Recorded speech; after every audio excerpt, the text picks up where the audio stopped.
Okay, let's have a let's play. Oh my god, this was a difficult setup to make as cheap as possible. So we are 5.345 million in the red, and I was able to set everything up with the complicated industry mod, which expands everything by quite a bit. We are going to supply this city first, and then we're going to go from there basically. And yeah, we have to see. For now we have to work on getting the city running as well as possible, then we're going to try to get the goods further away. But yeah, this is the start for now. Super hard game. Everything is going to be very, very difficult. So we've got 2 lines coming in here, 1 line over there, this is the fish, this is the crane, and then we have like a tiny thing here which is very low on capital cost, so you need like a depot and a thing going around. Sadly there's like no bloody bridge over that stupid river. I mean there's one over there, but yeah, good luck getting that. We'd have to go. Actually there's no connection, so you can't go. Yeah, there's no city connection between those 2 things. So yeah, this is quite difficult. Yeah, so ships are the things that we're going to use. Some of the fast ones, some of the slow ones. In hindsight, maybe I could have squeezed out a bit more money by not using those ships. Going for the slow ship basically, and I would have been able maybe to do it with 5 million, but it's okay. I went for the fast ship, that's okay. Yeah, that would have been actually be doable. I could have done it with 500,000, but at the same time you kind of need more than what I currently have. It's kind of a struggle. So yeah, this is the guy who's going to run around. And this is the guy who's just going to wait.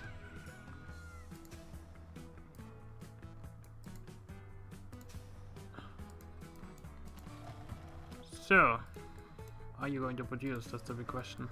Is it going to work? Okay, we got some produce over there.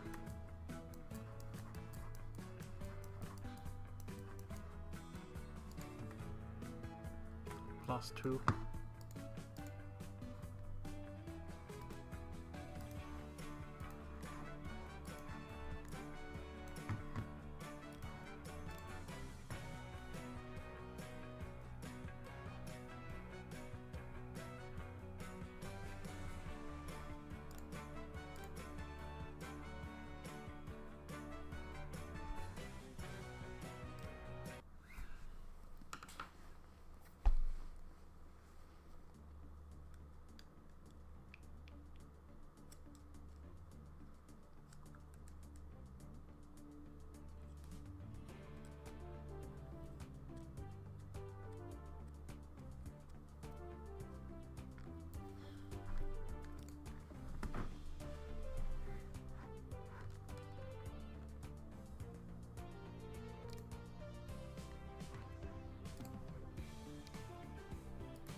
At the end of June 1942, a vast Allied merchant convoy named PQ-17 left Iceland to deliver hundreds of thousands of tons of war supplies to the Soviet Union.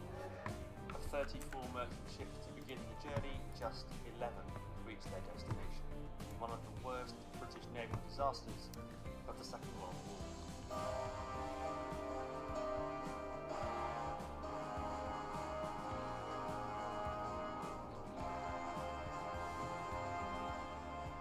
This video is brought to you by CuriosityStream, an online subscription streaming site that offers thousands of documentaries and non-fiction titles from some of the world's best filmmakers. Get unlimited access for just $2.99 a month or $19.99 a year. You can also get 30 days for free at curiositystream.com/historiograph with the promo code historiograph. More on this later on. Supply convoys to the Soviet Union began in August 1941 as Britain endeavoured to help its new communist ally.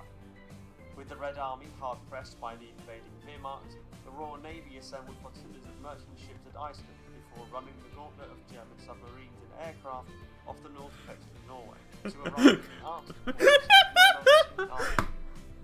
Given the serial number PQ, the convoys were initially small in scale, attracting only a small Axis response and soon protected by the long Arctic winter night. Of the first 10 PQ convoys, just a single merchant ship was lost. Despite this initial success, the British Admiralty viewed the Arctic convoys as an incredibly risky task. Running flotillas of lightly armed ships with few escorts along a hostile coastline, well in range of air and submarine attack, and what in the summer would be constant daylight.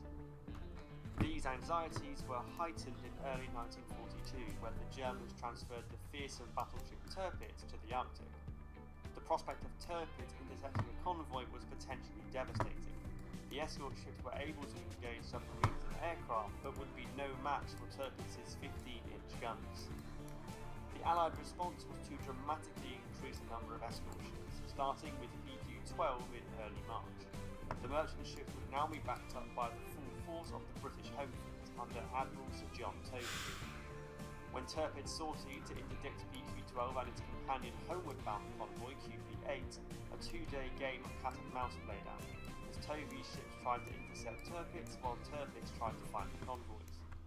In the end, both sides were frustrated by poor weather, and the German squadron eventually returned to port. The only Allied casualty was the Soviet destroyer Enjora from QP-8's escort, sunk by a German destroyer on the 3rd of March. The next convoy was not quite so lucky.